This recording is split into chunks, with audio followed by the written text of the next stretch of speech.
as we go into this movie, I think it's important for us to keep in mind that this movie had a budget of $17 million. It's a Saban movie. It's produced by Saban.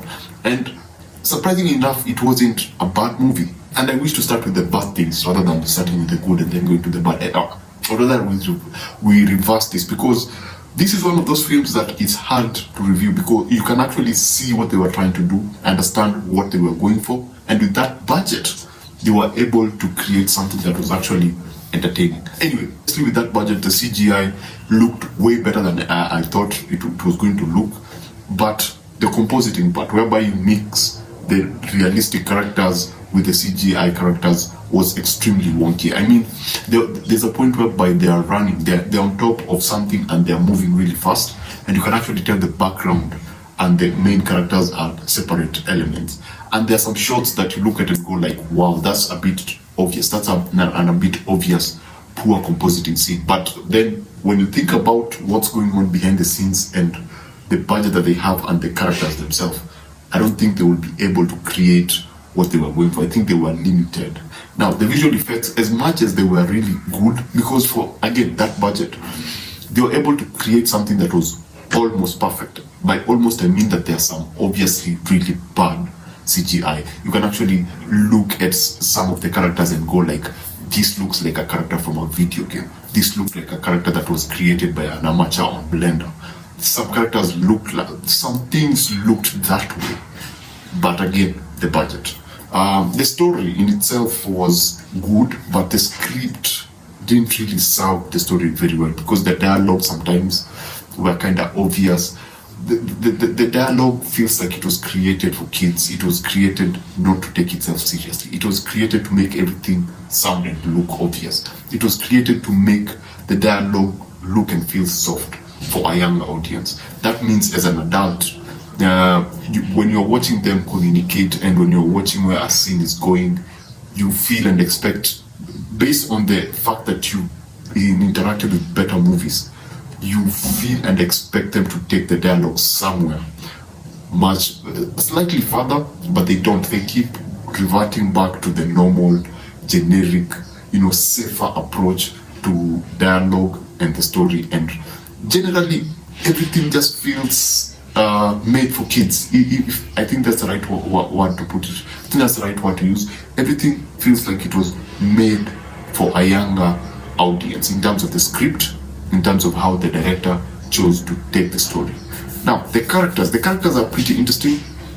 They're distinct. That's the word I would like to use. Each character is distinct in that they stand out from every other one. But the two main characters, again, feel they're children, but they feel like children. The dialogue plus the kind of scenario that they're put into, they feel too childish to be taken seriously.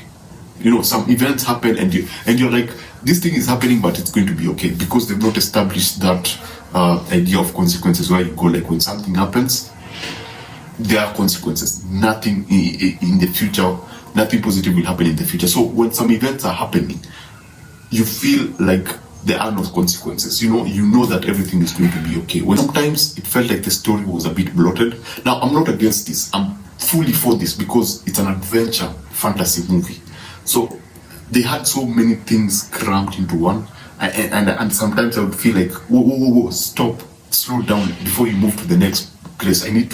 What you've established here is far more interesting than where you're going. So can you just slow down a bit so that I take in more of, because they have so many little worlds that they go to, and you feel like they leave one world and go to the next one so quick without you getting the time to actually understand this particular world, because some worlds are so fascinating, they're so interesting in concept that I would want to stay a little more there, but you find yourself again having to jump from that world to the other world very, very quickly. Now there's a lot of use of poetry and puzzles in the movie, and you feel like they were used as scapegoats. They're there for convenience sake, to actually guide you, and there are these MacGuffins, and you feel like they were used in order to push the story forward quickly and to create excuses. They are basically scapegoats. They're there to get the characters out of sticky situations in the quickest way possible. Anyway, that's the bad. Now let's talk about the good. This movie reminds me of The Bridge to Terabithia. it also reminds me, it had some elements from Hellboy 2, whereby the world, there was a king and there was a prince, and then an artifact was broken. So now in the future, they have to go and look for these artifacts, bring them together so that they can bring these two kingdoms together.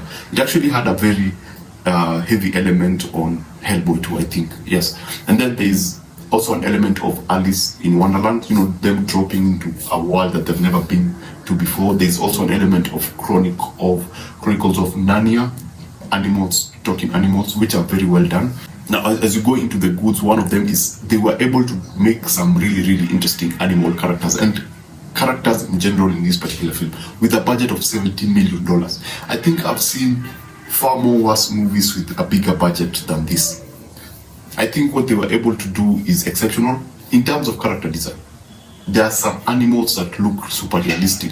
There are some animals that don't look perfect at first, but when you get introduced to them and understand their world and understand where they're coming from, whatever was jarring in the beginning when they were introduced starts to slowly make sense. Now, the other thing with the animals and the creatures and some robots, again, Hellboy 2, there's some robotic-like creatures that are introduced that will automatically remind you of Hellboy 2. Now, with all these creatures, they're also planted in very interesting worlds. And this was something that I mentioned as a weak point. But the world in this particular story is pretty interesting because it's not...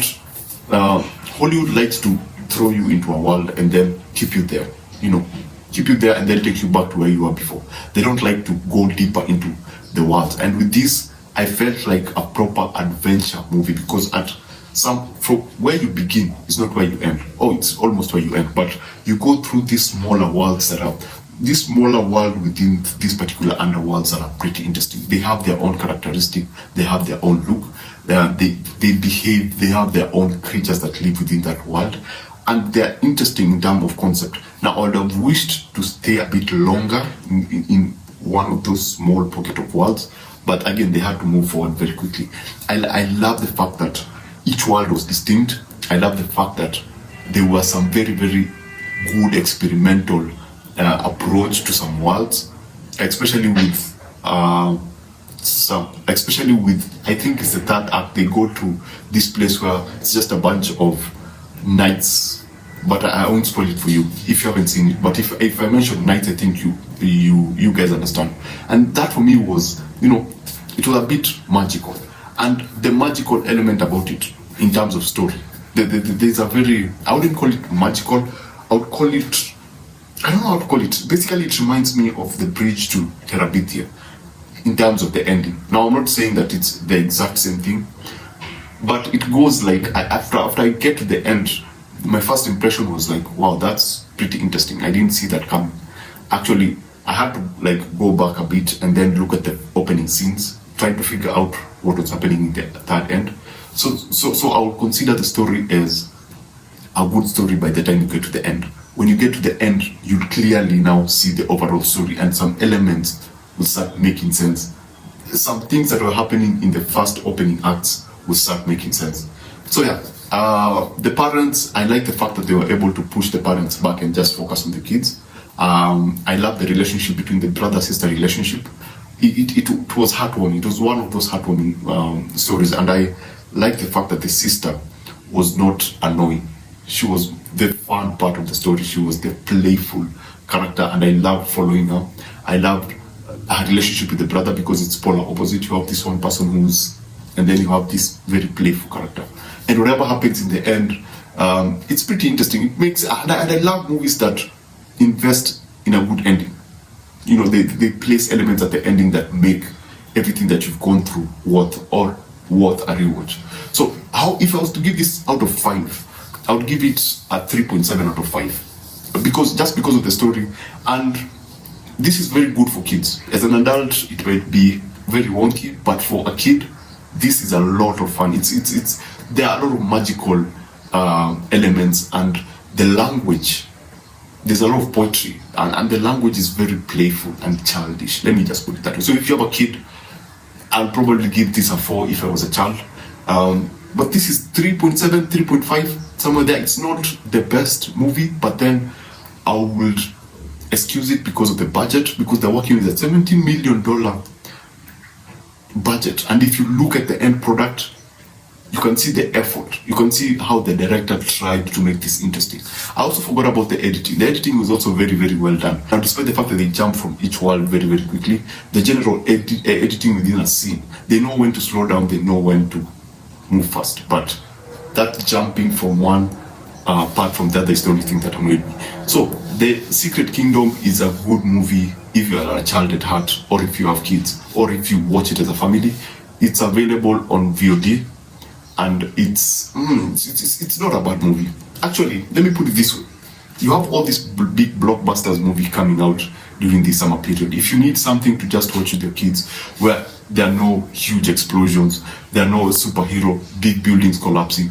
If you just need something to just enjoy with your kids, this is the movie to watch. So yeah, thanks for watching.